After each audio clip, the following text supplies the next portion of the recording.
Buenas tardes, mi nombre es Dana Sánchez Zúñiga y en base al fragmento del libro Filosofía sin temor ni temblor de Fernando Savater contestaré las siguientes preguntas. ¿Qué se entiende por filosofía y cómo puede servirte ahora como universitario y profesionista en formación?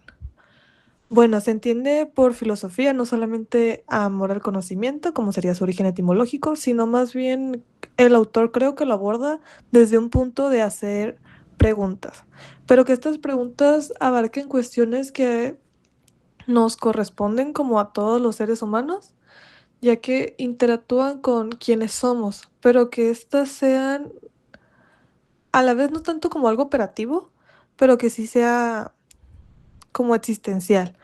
Otro punto que considero relevante acerca de la filosofía es que más que tener como respuestas definitivas, busca abrir diferentes rutas para tener más preguntas y así ir aportando más al conocimiento, ya que se le entiende como algo colectivo y que busca una verdad universal, pero que esta no sea absolutista.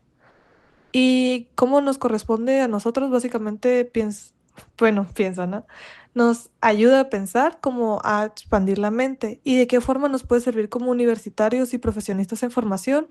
Creo que es muy importante no solamente quedarnos con lo que se nos da información, ya que puede ser información verídica en este momento, en este contexto.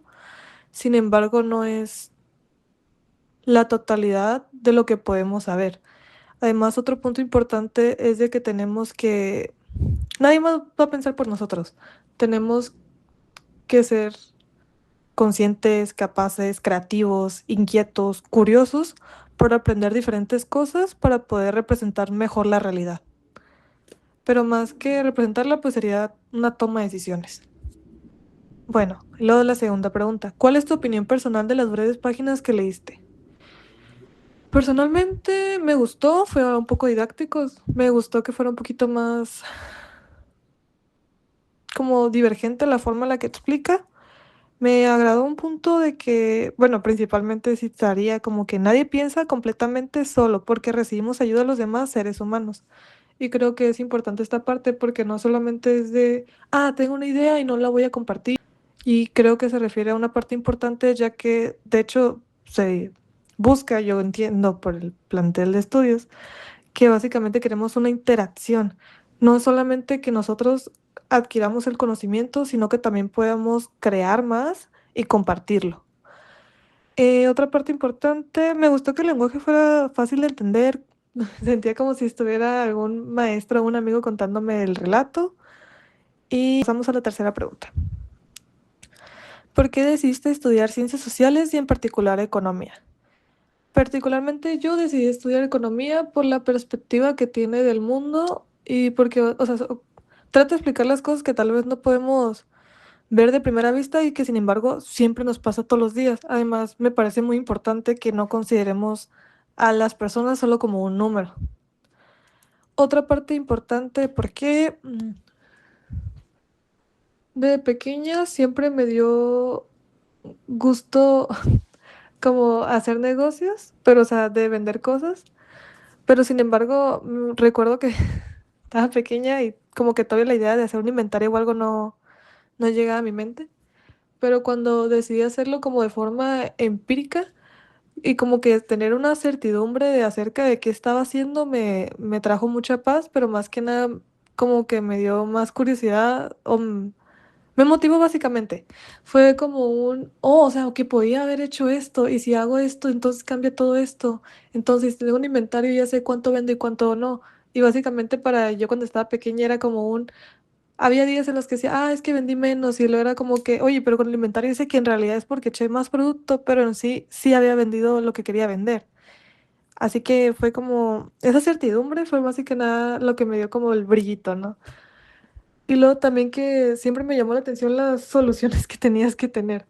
Por ejemplo, recuerdo muy bien de que había un caso de Coca-Cola que se quedó sin contenedores, bueno, sin los contenedores marítimos para poder transportar su producto y que tuvo que investigar otras rutas. Sin embargo, me encantó que lo vieran desde una forma económica porque eso define, o sea, a mí lo que me llamó la atención de esa situación es de que los contenedores marítimos estaban de que no los podías comprar y tenías que ver diferentes personas y lo que hicieron fue como tratar de negociar, de que dijeron, ok, se había utilizado siempre una manera, siempre habíamos utilizado este modelo en específico de contenedor marítimo, se la jugaron, les funcionó y eso fue como que dije, oye, esto estuvo interesante, lo que hicieron. No me llamó tanto que fuera de que, cambiaron una ruta logística, no. A mí lo que me llamó la atención fue de los recursos con los que había, qué cambio tuvieron que emplear y cómo supieron que valía la pena asumir esos riesgos o no. Creo que eso fue lo que me atrajo más a estudiar economía. Ahora, en base al capítulo 1 de La riqueza de las ideas, una historia de pensamiento económico de Alejandro Ronjalia, abordaré las siguientes preguntas. ¿Qué diferencias existen entre la visión acumulativa y la visión competitiva? Bueno, entre las dos visiones que tratan de hablar acerca de cómo se genera estas teorías o el pensamiento económico de cómo evoluciona como ciencia, notamos de que la visión acumulativa habla acerca de las ideas generadas de forma lógica. Habla también mucho de preposiciones y tiende a afirmar con el pasado. En cambio, la visión competitiva busca rechazar esa lógica que contraste contra la realidad. Eh, de forma más clara o como lo entendí gracias al autor fue que nos dio un ejemplo de cómo los historiadores del pensamiento económico generan teorías nuevas o esa ciencia. La acumulativa nos habla de que la ciencia económica es progresiva y que tiene un campo de aplicabilidad de las teorías que van generando. Básicamente, cada autor aborda problemas que otro autor haya hablado como para que tenga un sustento, ¿no? Que tenga de bases de ese conocimiento. Esto lo considero importante, por ejemplo, no es lo mismo hablar de marxismo de Marx a otro tipo de marxismo, pero sin embargo, cuando hablamos de la visión competitiva, esta busca que no solamente sea una forma empírica del conocimiento y genera debate debido a que también busca entender por qué pensaron o cuál era su contexto, su concepto de esas palabras. Y básicamente analiza también sus creencias y sus opiniones. También entra un poco de debate político porque era como que pudieron informar ellos que estaban dispuestos a aprender o qué necesidades tenía su sociedad en ese momento. Por ejemplo, podemos hablar del modo de producción específicos, o sea, cómo se abordaría cierta teoría desde el capitalismo y cómo se abordaría cierta teoría desde otras perspectivas. Luego habla también acerca de las diferencias que encontramos en la postura de Karl Popper, Kuhn y Feyerabend acerca de la ciencia económica, vaya.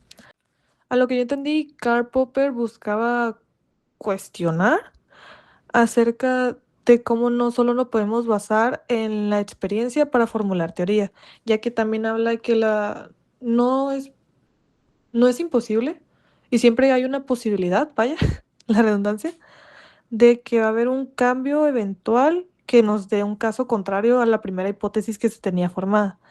Un ejemplo sería lo que decía de los cisnes, de que, todos los cisnes son blancos, encontramos un cisne negro y eso ya nos abrió otra forma.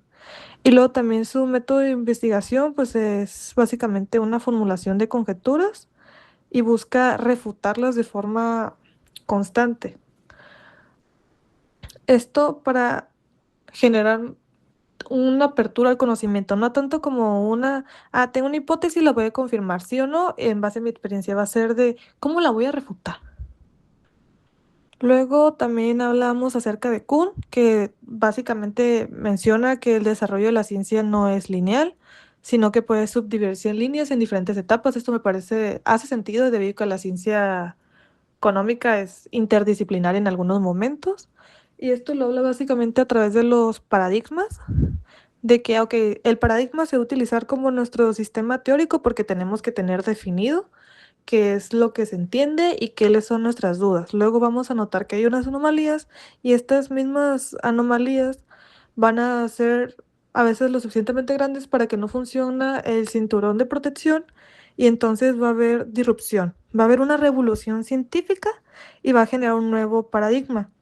Y entonces Este nuevo paradigma se utilizaría como base.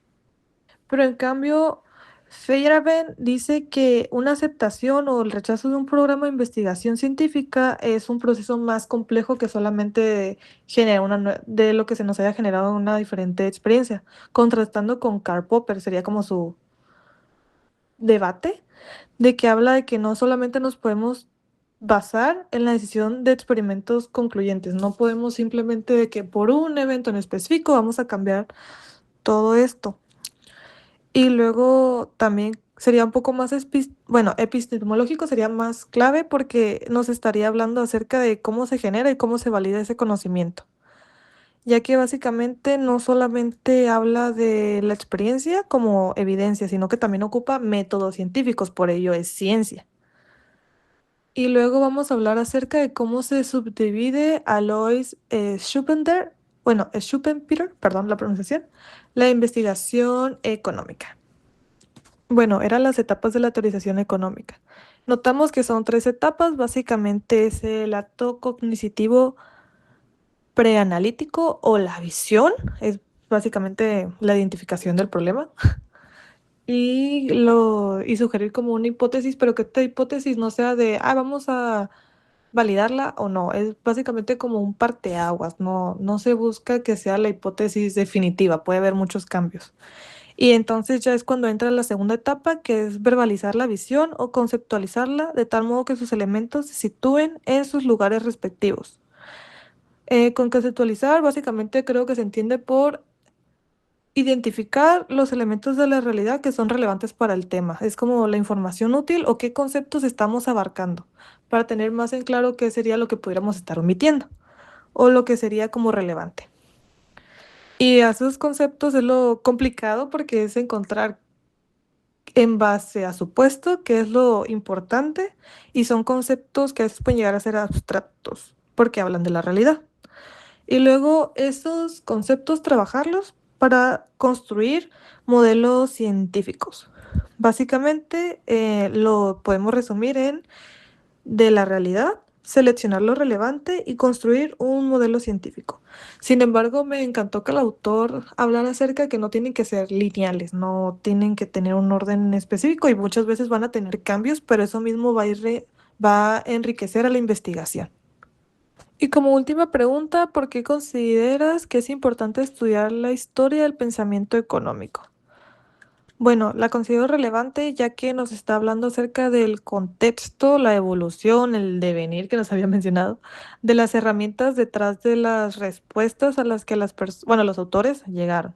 También nos hace evaluar las teorías de diferentes enfoques, que no sea simplemente como que una sola forma válida de entender la situación o la explicación a esa realidad. Y luego otro punto importante que también exige nos exige consistencia, porque tiene que abarcar reglas científicas porque tiene bases, y luego tiene que tener como características de una ciencia social. O sea, que hable acerca de la realidad del hoy. Creo que algo importante que podemos ver, creo que venía, era acerca de cómo la evolución del concepto, de cómo un mismo concepto puede no significar lo mismo antes que hoy.